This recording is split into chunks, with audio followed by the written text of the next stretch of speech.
What's up, YouTube? This is Nick at Valor Martial Arts in Kalamazoo, Michigan, and in this video we're going to go over the basics of a traditional Shotokan back stance, or Kokutsu Dachi in Japanese. So before we jump into it, make sure you hit that subscribe button and ring the bell to turn on notifications, because we're going to be putting out all sorts of awesome videos and tutorials on all sorts of stuff. So make sure that you're one of the first people to check it out. Alright, let's jump right into it.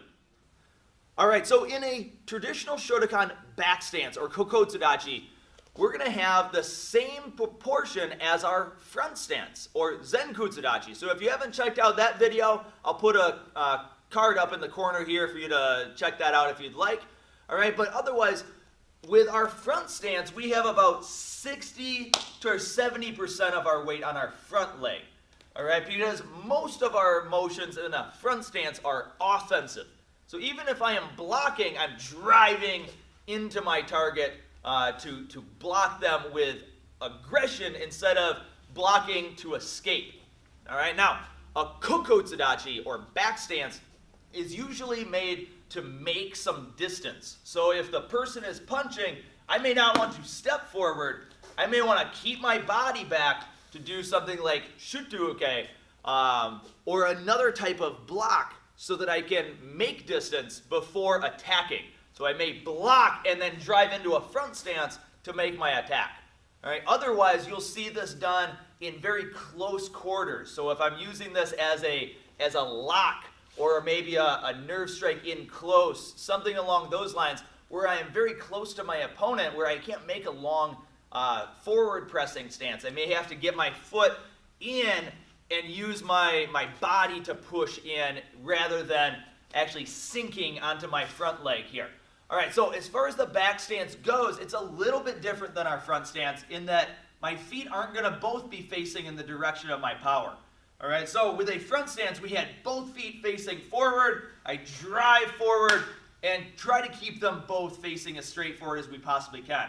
In a back stance, we're going to have one, which is our back leg, actually facing off at a 90-degree angle. So if I make an L with my feet here, my back foot is facing off at an angle and my front foot is facing directly towards my opponent, or wherever I'm driving my power here.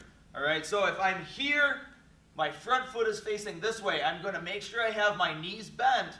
Now when I step forward, I want to avoid letting my body drop onto my front leg. So from this angle, if you watch, this is what a lot of people do when they're first starting out, is what we call a waving back stance, where you go like this and then you drop back this way. All right, now if you think about the application, if I drop in this way, I just got hit. So it basically renders the stance useless. So if I'm here, I need to make sure I keep my weight as far back as possible.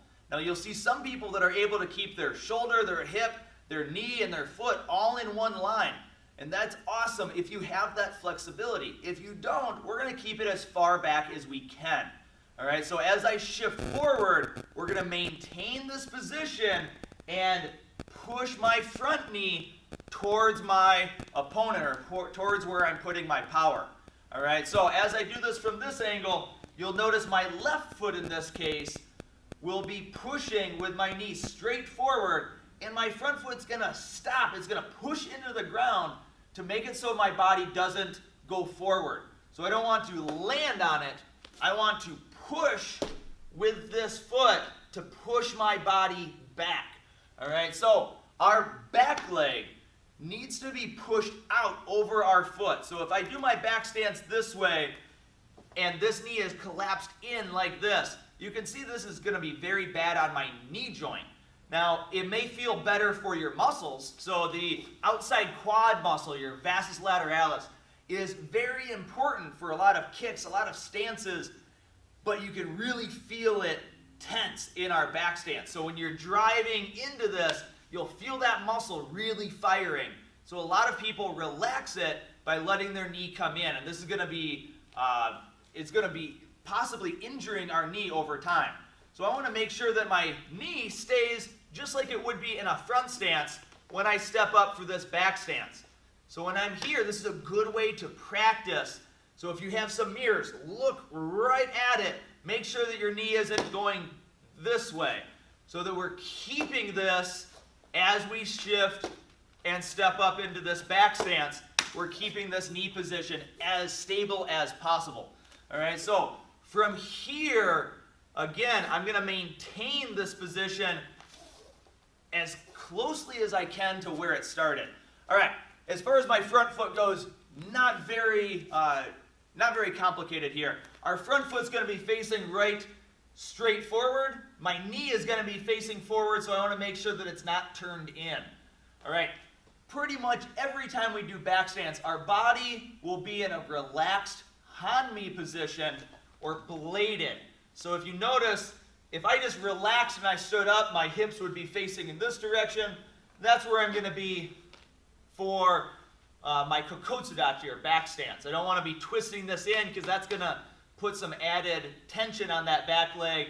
And you notice if I turn too far this way, that my front knee faces in across my body, which again creates a bad angle for my knee joint.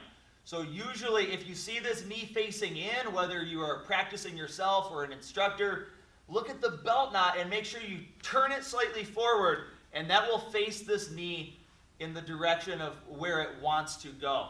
All right, so our back knee again is going to be pushing out over our back foot, and we need to make sure that we keep our hips pivoted or tilted up.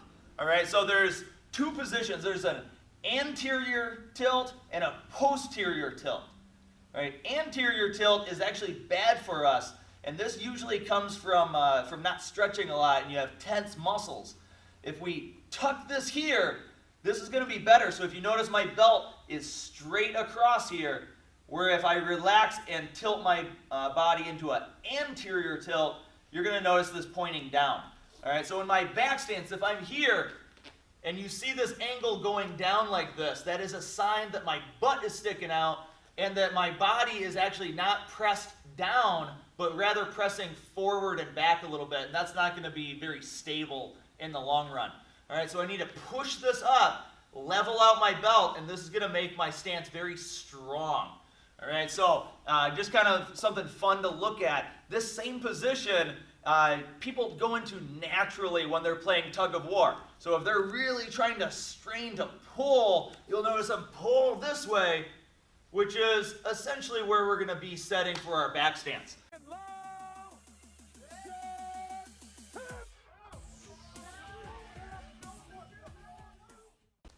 All right, so I hope everyone enjoyed the basic tutorial on traditional Shotokan back stance or Kokutsu Dachi. If you have any questions on it, please let me know. Otherwise, if you have any requests for future videos, toss them in the comment box. We'll see what we can do about making a video just for you. Until then, have an awesome time training, and I'll see you guys in the next video. Peace.